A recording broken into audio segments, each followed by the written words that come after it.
Thank you very much. That's a lovely introduction, even though you are a professor of microbiology, Carlo, so very well done. Apologies, I probably look like an angry tomato. My inability to ever translate British time into European time and my inability to bring chargers with me meant I had to run from my hotel back here, which is why I've got flip-flops, why I probably look very red, and why I'm probably still a bit breathless. But there you go. So, a real honour to be invited to give this lecture. Thank you very, very much indeed. And I'm covering the toxicity of antiretrovirals. I'm speaking on behalf of no one in particular, and a lot of this will be opinion-based, but hey, opinions are often right too. So these are my conflicts. I give talks for many companies involved in HIV care. I work in England, so much of what I say often has a very Anglo-centric slant. I apologise, but what can you do?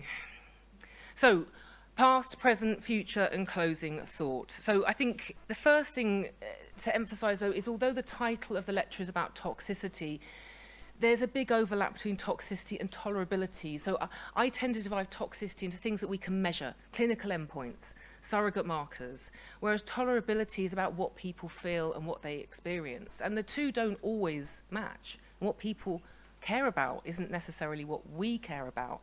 But they do overlap as well. So I am using the terms kind of interchangeably. So when I'm talking about toxicity, I'm also talking about tolerability, because at the end of the day, this is about people, and it's about what people experience. So let's look to the past to start with. And I think looking back, and you said, didn't you, if we have no memory, we have no future. I think there are some really important lessons that we've learned throughout the development of antiretrovirals. So if we go back to what I refer to as the pre-HAART NRTIs, HAART we don't tend to use much anymore, highly active antiretroviral therapy. The term first coined in the mid-90s when we had the advent of new antiretroviral classes, PIs, followed by NNRTIs, but there was that period of time when we only had nucleoside analogues, and the kind of pre-combination NRTIs are listed there. And clearly they provided important benefit for some. They also created harm in terms of toxicity, tolerability, and for some people, major drug resistance. But what we learned is those pretty horrible toxicities, be it anemia, pancreatitis, peripheral neuropathy, all of the hallmarks of that first generation of drugs were driven by mitochondrial dysfunction. And the problem was that not only did those drugs inhibit reverse transcriptase, which is what we want, they also inhibited polymerase gamma, a key enzyme for mitochondrial function. And depending on the propensity of different drugs for different tissues, you saw this range of side effects largely driven by this non-clean action of these drugs. And so really, and it's a testament to the fact we still use it today, lamivudine in my head is the first designer drug. By understanding the mechanism driving the toxicities of those early NRTIs, a drug was created specifically to not target polymerase gamma. And that's why we're still using lamivudine after almost 30 years, and it's got an incredible safety record. But that's why it's always important to look for the mechanisms associated with different side effects. That includes some of the side effects that we're seeing more commonly today. And that's now become embedded. You know, zidovudine probably wasn't tested for mitochondrial toxicity. I'm sure someone will find a paper on PubMed to show it was. But it was the understanding that these drugs were driving that led to it being studied. Now you've got drugs here. So islatravir, still on the new drug list, of course. Islatravir is a paper published 11 years ago looking at whether or not islatravir caused mitochondrial toxicity. So that mechanistic understanding has now altered the kind of drug safety development pathway that we enjoy today. Early protease inhibitors I've summarised simply with a toilet roll because there were really hideous life-limiting gastrointestinal side effects, really, really difficult. For your early non-nucleoside reverse transcriptase inhibitors, it was the rash and hepatotoxicity that the hallmark, and clearly efavirenz and nevirapine both beset by issues there, something that our modern NNRTIs are much less or not associated with.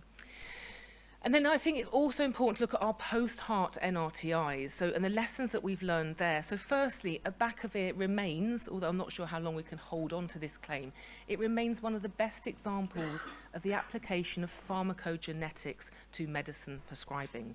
And the observation that the hypersensitivity reaction, which was a really limiting factor when you were counselling people about abacavir, because there was nothing as frightening as handing over a leaflet that listed all the symptoms of hypersensitivity, The understanding that different populations were impacted differently, the discovery of that strong association with a particular genetic polymorphism, the HLA-B5701 allele, and then the routine screening where it's available for that genetic allele has eliminated abacavir hypersensitivity. Now, how many people are starting abacavir these days, of course, is another debate, but this remains a really good example of the application of pharmacogenetics.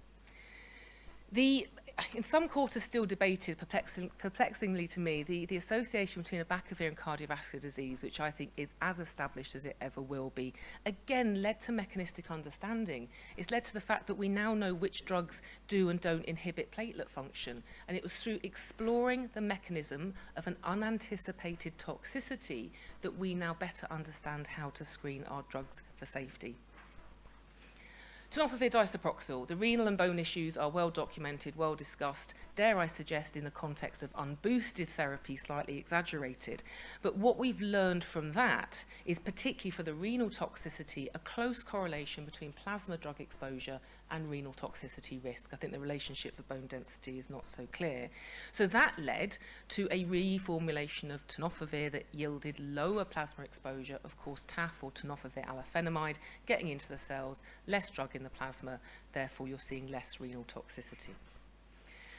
So that's our kind of history of how we've got to where we are. So where are we now? I've put the British HIV guidelines first because, of course, they are actually the most robust in terms of methodology. But essentially, we recommend second-generation integrases across the board, dolutegravir, bictegravir, and in the case of dolutegravir, dolutegravir-lamivudine as a two-drug regimen option 2. Oh.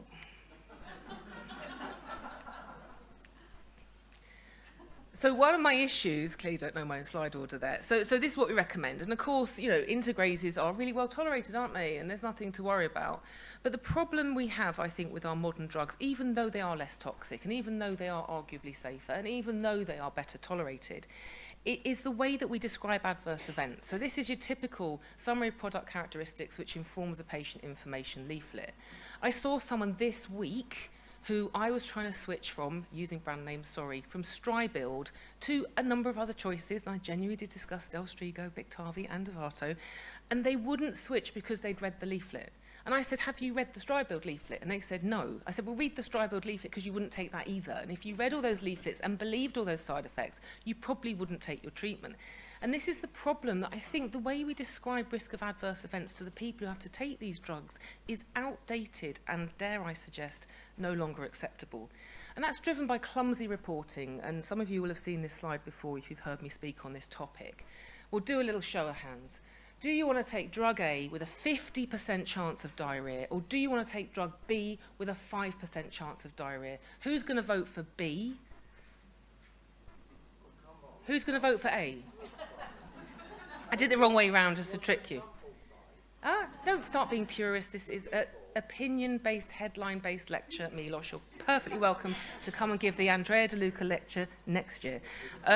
So most of you are going to choose B, OVS. But then if I say to you, hang on, but drug A gives you a 50% chance of diarrhea that lasts just 2 days, but drug B gives you a 5% chance of diarrhea lasting 12 months, where are you going to put your money there? Who's now going to go for option A instead? I think I would. And this is the problem. This kind of binary, not adjusted for impact, not adjusted for duration. It's not good enough. It's not good enough. People have to take these treatments for years, and listing common side effects that might only last 2 days, again, I think is unfair. Now I'm going to come on to weight, which is something else I like to rant about, especially as someone with lived experience of above average annual weight gain, I will point out. Now, I think it's come down to the sort of second generation integrators and TAF, are they driving weight gain or not? And I think, let's take dolutegravir, because dolutegravir is better studied. This applies to using the drug in people with resistance as well. It also applies in the field of weight. Much of what we know about weight on second generation integrators is based on dolutegravir studies, and we extrapolate to bictegravir by and large. But I think increasingly that initial suggestion that this is actually a efavirenz-related weight suppression, not dolutegravir-driven weight gain, I'm pretty convinced now that that is the case. So we've got the data from Advance, an Advance which compared efavirenz with dolutegravir, and in the case of dolutegravir, TDF with TAF. you saw different weight change in the efavirenz arm depending on people's CYP2B6 polymorphisms, the polymorphism that governs efavirenz clearance. And if you're a slow metabolizer with high efavirenz exposure, you actually lost a bit of weight. If you were a fast metabolizer with low efavirenz exposure, you gain the same amount of weight as people on dolutegravir. So you've got this dose-response relationship between efavirenz and weight change, and when efavirenz levels are lower and your weight change is the same as a dolutegravir arm, I think we can probably conclude that dolutegravir isn't contributing much, if at all. At CROI 23, there was data showing switching from efavirenz to dol, but not nevirapine, you saw weight gain, again suggesting removal of that efavirenz effect. And then finally, although it's relatively small, it's 191 people, the recently published ACTG 5324 study from Scott Latondra's group, where they took people with neurocognitive impairment who are virally suppressed, it was presented at CROI last year, virally suppressed people intensified with placebo or dol plus maraviroc. What impact did it have on neurocognitive function? None. Intensifying suppressed people rarely achieves much, but what they did show in the publication was no change in weight. Now again, the sample size is relatively small, but I find data showing that adding a drug in a randomized fashion to a group of people who've been well monitored quite reassuring from a dolutegravir perspective. What about TAF? And here I'm not yet convinced, because I don't think we have the same level of data. It's clear TDF is driving a degree of weight suppression, because you see relative weight suppression in the PrEP studies as well. And when you look across the studies, there clearly is some impact. But if you look across those studies, it's typically about 0.5 to 1 kilo difference a year is the most that I can come up with. Yet in randomized trials and cohort studies, when you switch from TDF to TAF, people are typically gaining 2 to 2.5 kilos. So it doesn't all add up to, even if you add in the 0.5 kilo that you should probably gain during that year, it just doesn't quite add up. Why is there a difference? So I think what we need are TAF intensification studies. And I think only then will I be confident. If they show no impact of intensifying with TAF, then I too will dismiss the TAF signal as actually a TDF weight suppression effect, much like the dolutegravir signal is probably an efavirenz weight suppression effect. We also have this tendency of ignoring toxicities as well. So Tango is difficult to interpret. Tango is a suppressed switch study. People on TAF-based 3-drug regimens randomized to continue or switch to dolutegravir lamivudine. 3/4 of people are on a booster. Most of those people are on boosted elvitegravir with TAF emtricitabine or brand name Genvoya. So it's difficult to pull out the metabolic changes, but overall, and in the boosted subgroup, there's a significant improvement in insulin sensitivity when you simplify to dolutegravir lamivudine. Even in the unboosted subgroup, only about 1/4 of participants, there's a trend to improvement in insulin sensitivity. Insulin sensitivity is important. Insulin resistance is not good. But that difference was lost after week 48, which I've largely seen as interpreted as, oh, well, it wasn't important. Doesn't matter.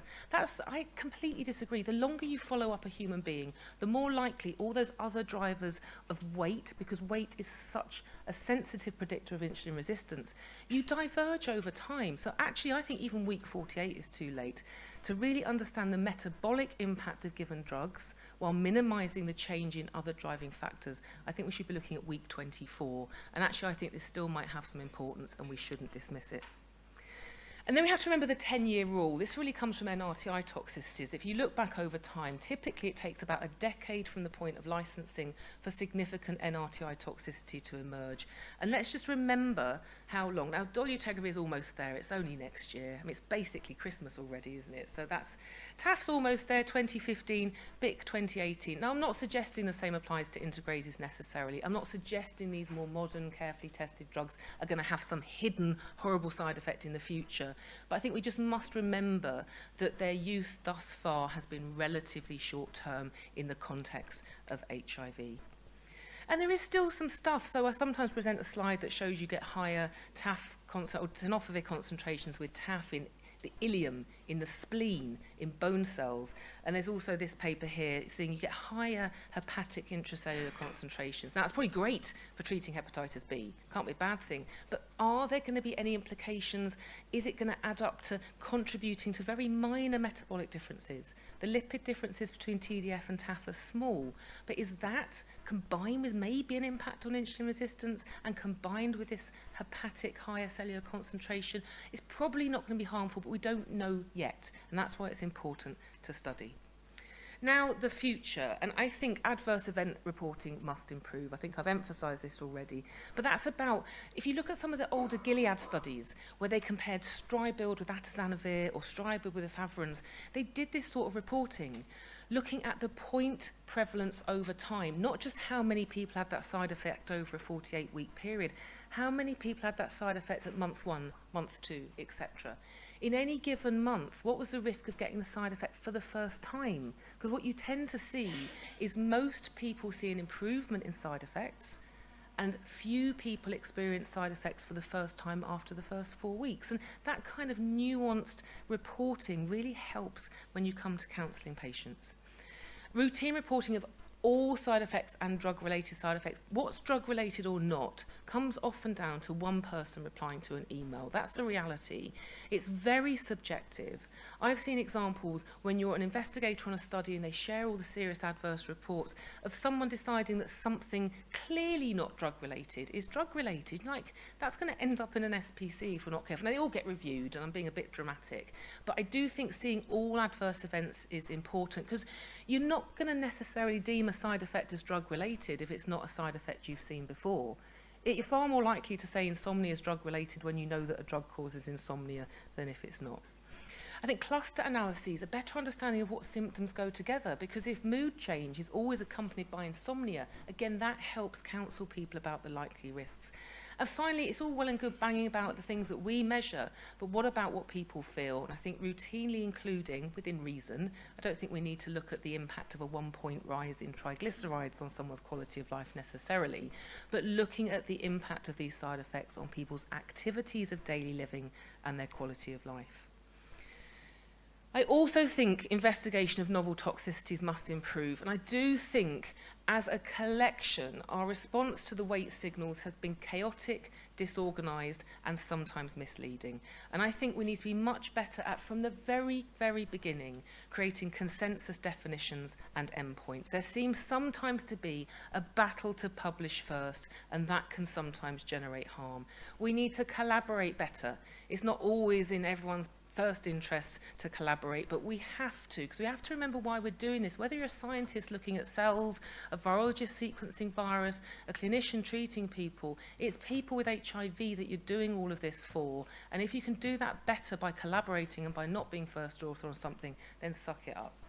I think we need to improve the quality of the studies that we're doing, because they are hodgepodge, and pumping out nonsense about single biomarkers and extrapolating IL-6 to mortality risk is not acceptable. And we have to focus on those most affected. It's all well and good looking at a group of rich white men and saying, our drug doesn't cause weight gain. So what? Tell that to the black African woman who's seen a 10-kilo weight increase in the last 12 months. And we need to focus on the people who are effective if we're going to utilise our research skills in the best way. I'm really controversial here. I'll say that ultimately we should look to eliminating nucleoside reverse transcriptase inhibitors altogether. Why do I say that? I mean, I'm being slightly facetious, of course, but let's think about it. Some of the reason abacavir drives cardiovascular disease is abacavir mimics endogenous nucleotides, these endogenous purines that are so important in signalling and so important in driving potential cardiovascular risk. And the whole idea of giving a drug that pretends to be something natural within your own body, I sound like a bit of a hippie now, but that just doesn't strike me as toxicity-free compared to a drug that simply changes a viral enzyme. So I see this as almost like a human target. You can argue that with me, but that's my assertion that we should move away from NRTIs altogether.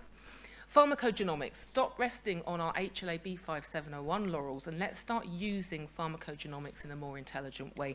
There is good evidence, for example, looking at integrase inhibitors and CNS toxicity, clear dose responses, clear correlations between particular UGT polymorphisms, integrase exposure and insomnia, etc. Why aren't we using these tests to better tailor treatment for the people who have to take it? And then, of course, we need to think about how we're going to monitor things as we move to longer and longer acting. So if you think about, these are clearly very crude graphs, and you can see from the bottom, it's an oversimplification that will make clinical pharmacologists and pharmacists cry. But on the left, you've got daily dosing, peaks, troughs, peaks, troughs, peaks, troughs. Longer acting, of course, you get a much steadier concentration. You will see lower Cmaxes in theory. Will that drive less toxicity? But then, of course, you have the challenge of the benefit of consistent drug exposure, but of course the inability to remove some of these drugs once they're on board. And I think that's driving, certainly for us locally, our insistence on using an oral lead-in before we use injectables for that very reason. And things evolve. Who would have thought they'd see a protease inhibitor back in the first line recommendations from DHHS? I mean, that is vintage. And the reason it's there, again, it's a very niche indication, but it is important. It's the first time a PI has been first line in DHHS for some time. It's a very niche use. It's for people who've been exposed to long-acting CAB for prevention, who don't have a baseline resistance test.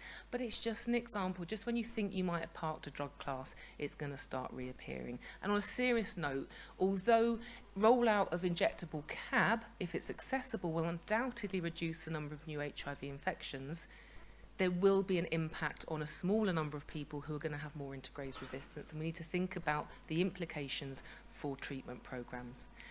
So to close, I think the final thing to say is we must focus on equity, and that's equity for populations at risk. The fact that we still seem to accept that pediatric populations, breastfeeding, pregnant populations, and older populations are systematically excluded from clinical trials. We must be better at studying different populations in parallel. Don't just test these drugs in the ideal person first and then look at other groups. Test them simultaneously. We also need equity. I personally have a bit of an issue with strong conclusions being drawn from people who don't have HIV. If you want to address the question, is someone with HIV, you study someone with HIV. So don't anyone tell me that weight data for PrEP is enough to answer the question about weight change in people with HIV. There are many reasons why they may differ. And finally, so equity of knowledge and equity of confidence in prescribing, equity of discussing toxicities with all of our patients, and that's where educational programs like this are so important. So I shall finish there. There are my contact details, and thank you kindly for listening.